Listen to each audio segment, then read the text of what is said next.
Hello, my name is Mike Vinsel.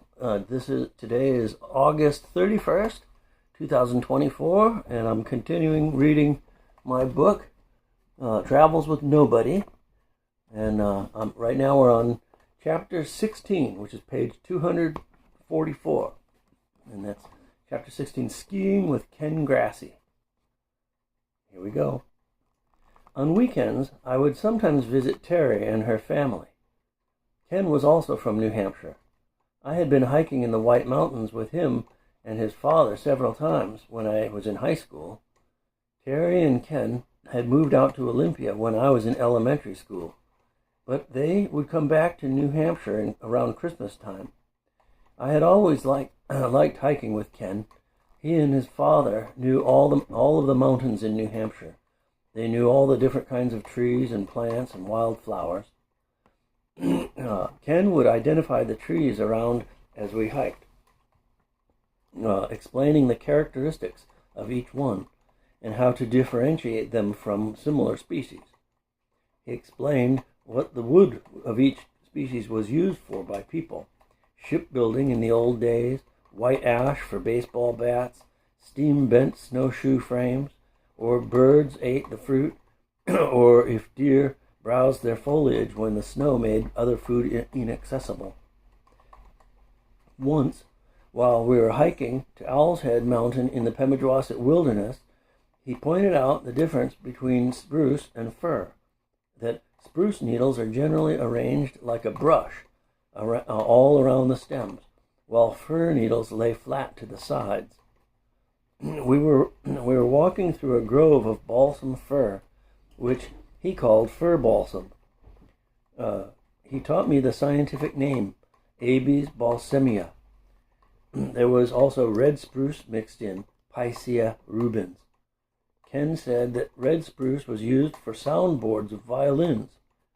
He showed me clumps of dried pitch that had scabbed over wounds on the trunk of an old specimen. He used that word. He used his pocket knife to pry loose some chunks of the crumbly material. It was dry, rough beige on the outside, but clear, glassy, dark amber on the inside. It was, after all, what the gemstone amber was made of. If these chunks were to age millions of years, he explained, they too would become amber. Then he popped one of the chunks into his mouth and started crunching it. I was shocked.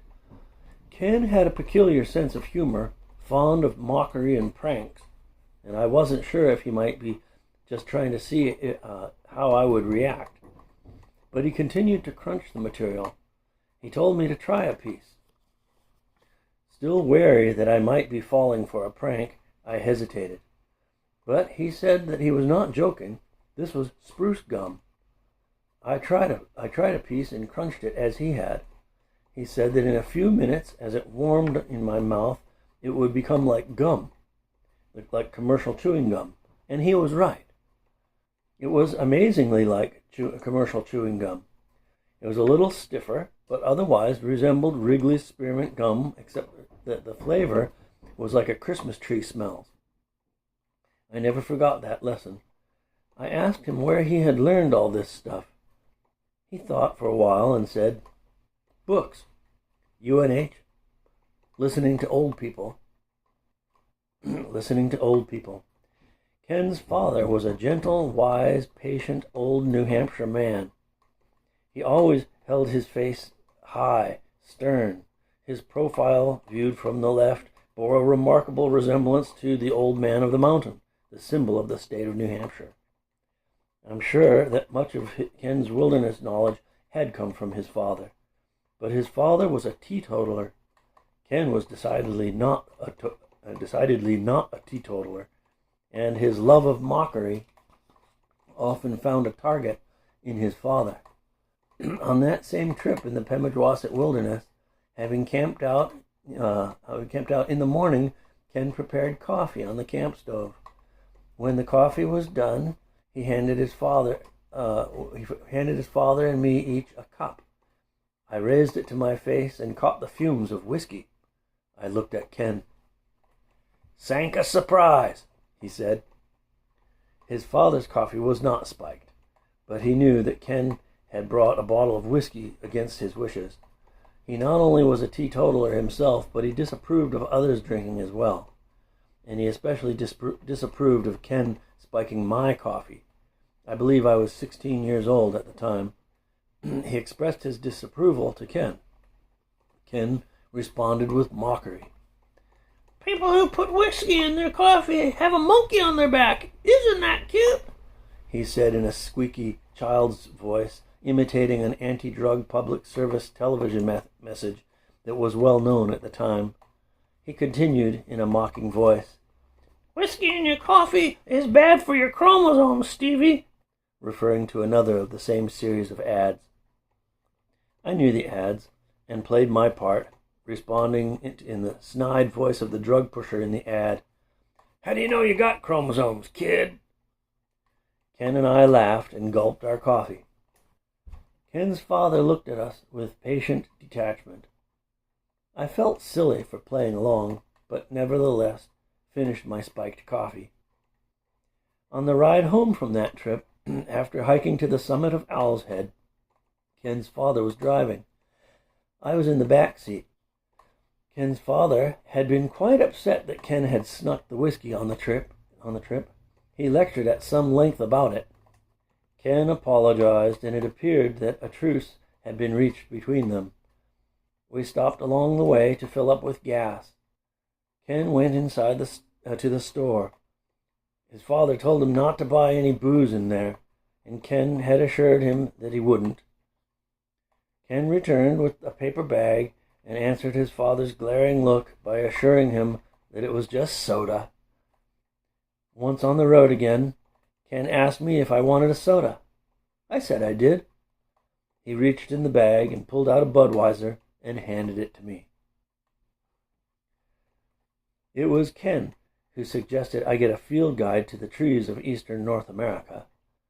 He recommended the Audubon or the Peterson Field Guide series and said that wherever I would go when I got older, I should always get field guides of the area and learn them. So that's what I had done. I had accumulated a collection of field guides of trees, birds, wildflowers, edible wild plants, reptiles and amphibians, insects and fish of eastern North America. Now, living in Washington State, I would have to start working on western North America.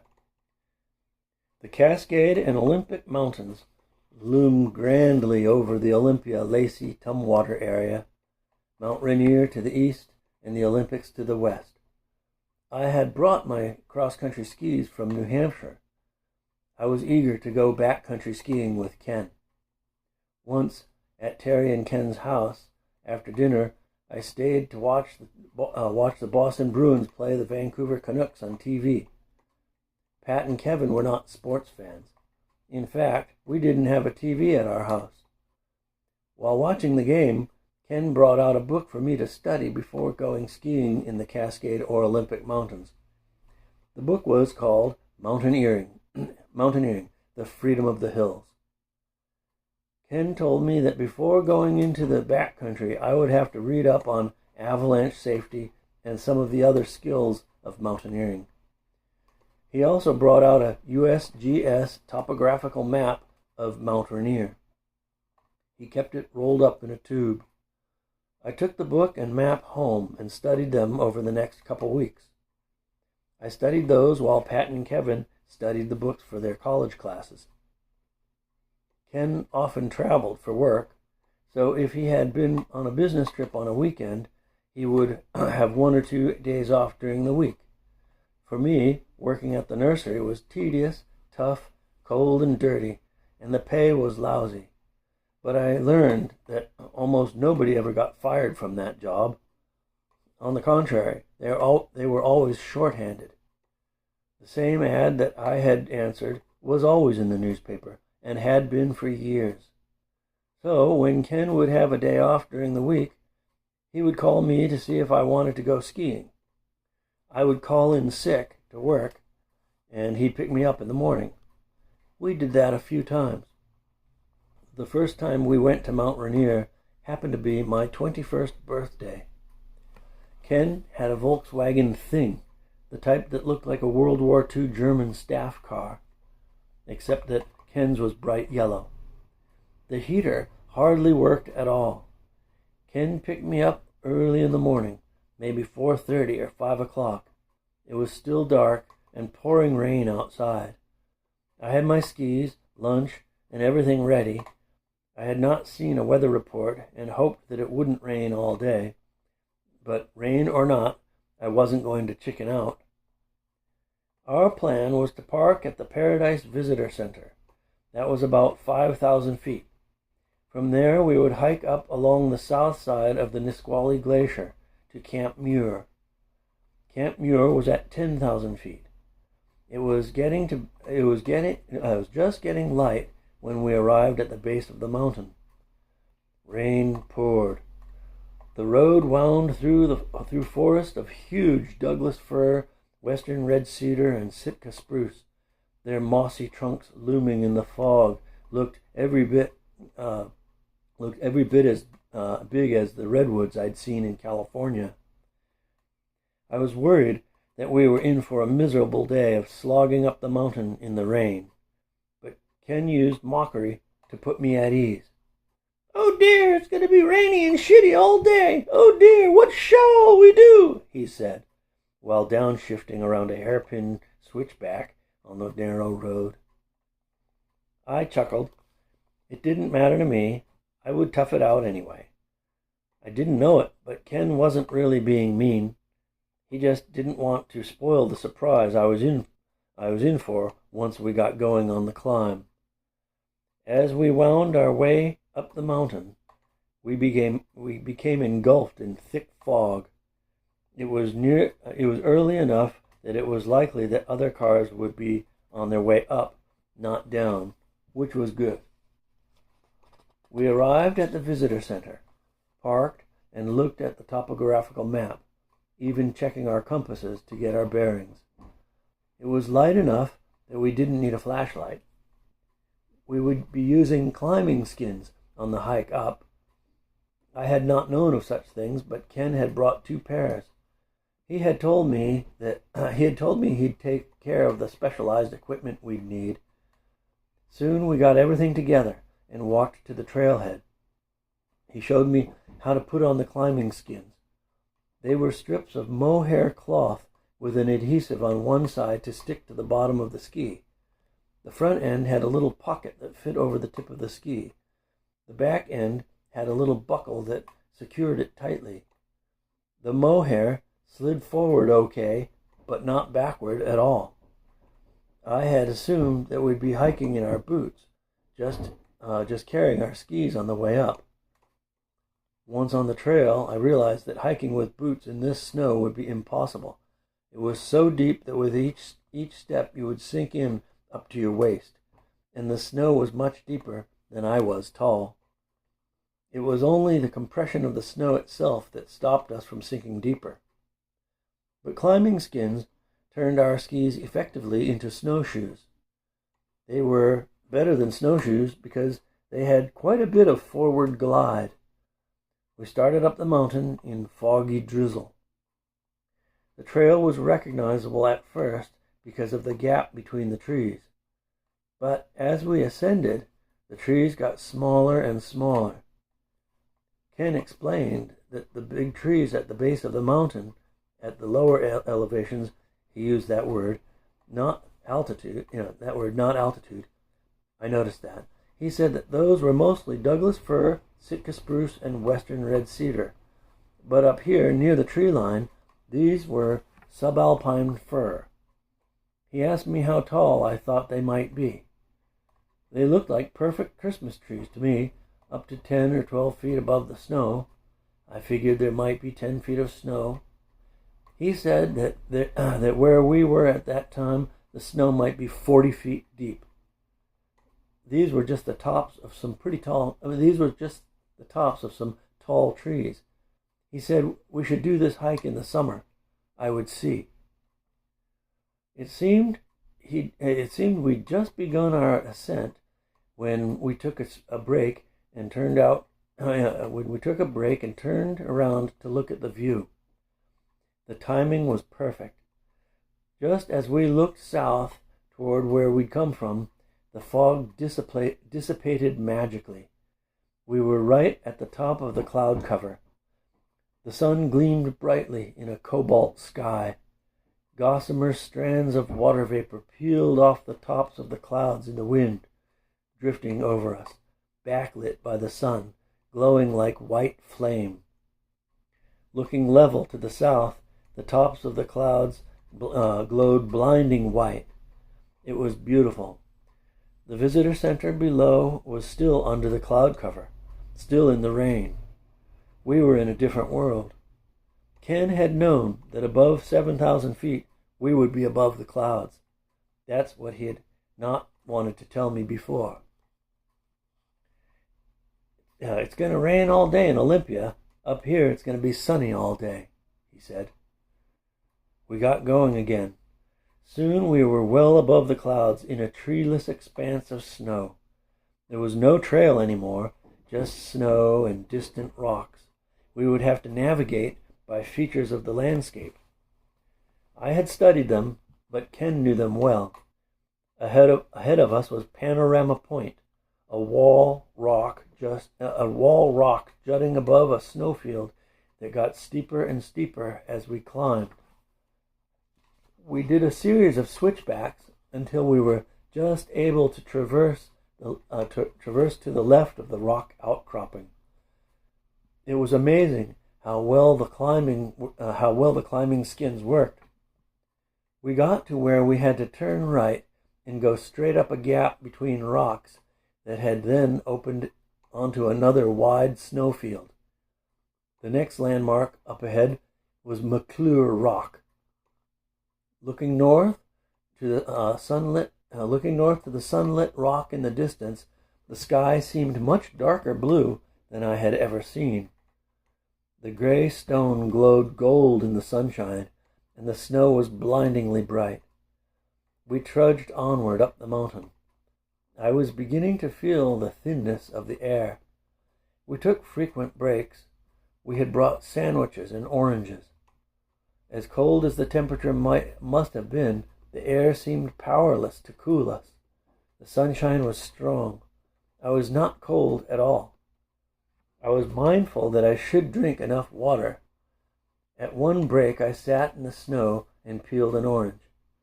From out of nowhere, 5 or 6 birds descended upon us. They were gray with white breast and black stripe across their face, similar to a chickadee, but bigger, about the size of a blackbird. One landed on my head. The others fluttered around my hands as I peeled the orange. Canada jays, Ken said. Wow, they aren't afraid of people at all. That's wild, I said. They have lots of other names, too. Camp robbers, whiskey jacks, he said. Okay, I'm going to have a sip of coffee here. My heart pounded, and I panted for breath. I could definitely feel the thinness of the air. No orange ever tasted as good as that one did. The view was stunning. To the south, the peaks of the Tatoosh Range stood as islands in the blinding sea of clouds, an archipelago of snow and rock stark against a sky of cerulean blue.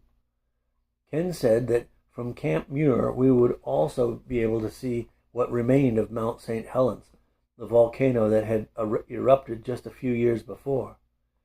We might even be able to see Mount Hood in Oregon, he said. We got moving again, trudging upslope, one short step after another, the climbing skins gripping securely. We passed by a rock outcropping called Sugarloaf and continued up toward Little Africa. Little Africa. Who named it that? Did it remind someone of Kilimanjaro? I asked Ken between gulps of the thin air. Ken asked if I had read the story. I had. When I was in high school, Matthew had recommended that I read Hemingway.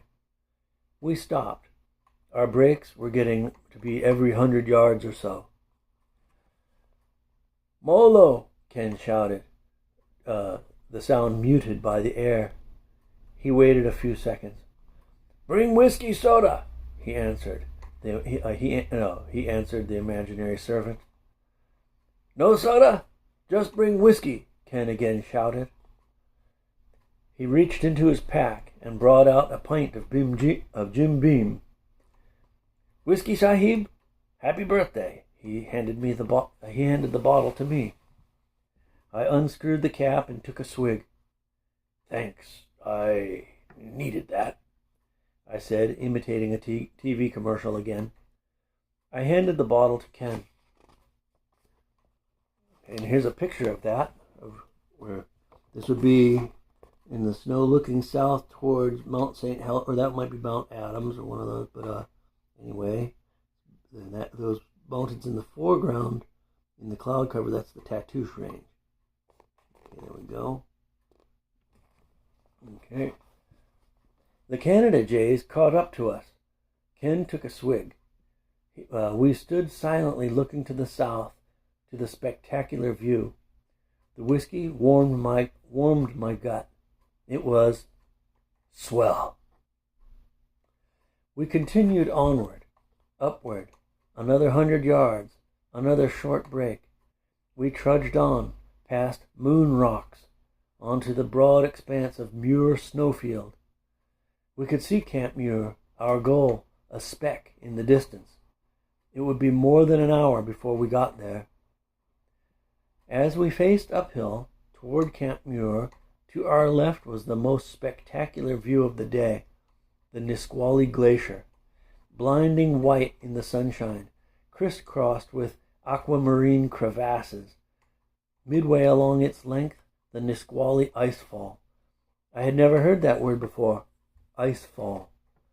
But yes, it made sense. Waterfalls in glaciers would be icefalls. The scale was deceptively immense.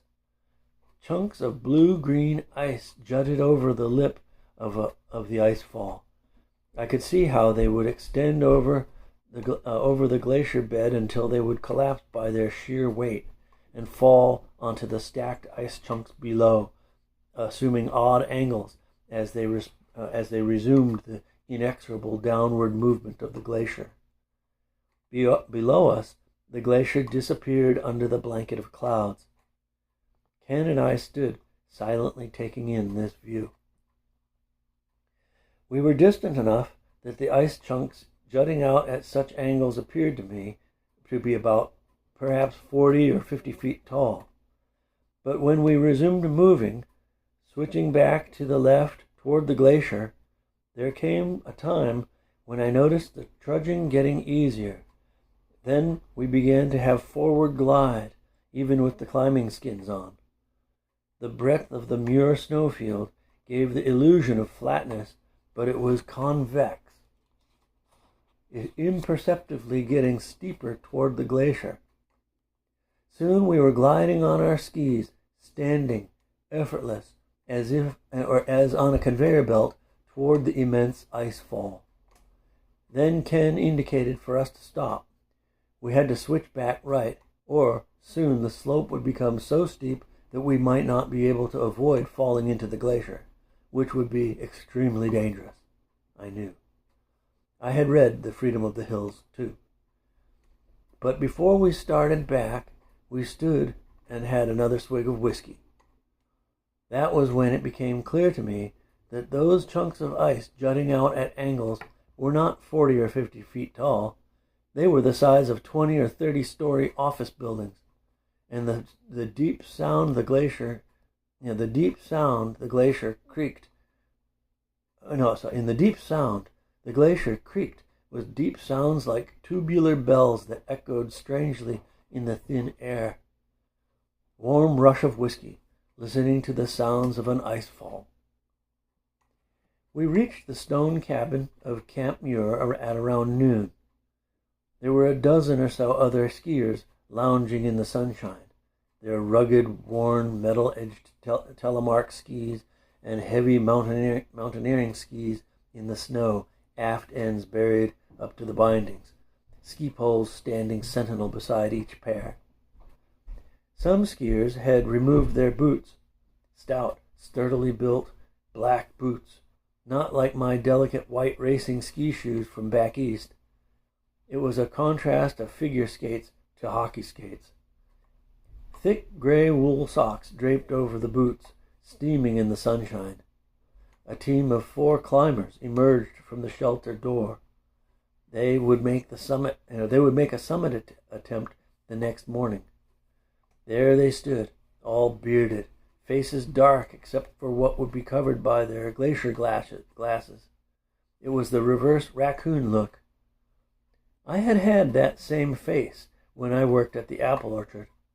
I remember there at Camp Muir, remembering back to my time at the orchard, winter, pruning season. The outdoor crew spent every day outside pruning acres and acres of apple trees in the freezing cold and snow glare. We wore glacier glasses too. I had also had the reverse raccoon tan. That's what the outdoor crew called it. I remembered shopping at a grocery store once in New Hampshire. The cashier was attractive. She noticed my unusual tan pattern, but said nothing.